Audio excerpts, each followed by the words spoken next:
Good evening বন্ধুরা। তো দেখো এখন আমি ব্লাউজ কাটতে বসে গেছি। তো ব্লাউজ কাটছি, দেখো ব্লাউজ কাটছি। তো কেমন করে আমি ব্লাউজ কাটি সেটা তোমাদের সঙ্গে একটু শেয়ার করব। তো চলো তোমাদেরকে দেখাই কেমন করে আমি ব্লাউজটা কাটি, তারপরে আমি সেটাকে সেলাই করি, সেটা তোমাদের সঙ্গে একটু শেয়ার করে দেখাবো। দেখো আমার কোনো টেবিল নেই, আমি প্লেন মেঝেতেই মানে সানের মধ্যে বসে পড়েছি। আর এদিকে দেখো একটা বেনারসি ওপাড়ার একটা ব্লাউজ পিস।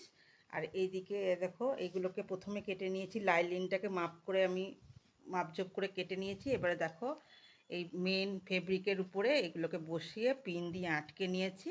এর থেকে একটু বড় বড় করে কেটে নেবো। আর ওই পাশটা হবে হাত, হাতের দিকটা এখনও কাটিনি। এই পুরো একটা বোম্বে কাট ব্লাউজের দেখো এটা মেজারমেন্ট করেছি, একটা 38 সাইজের ব্লাউজ।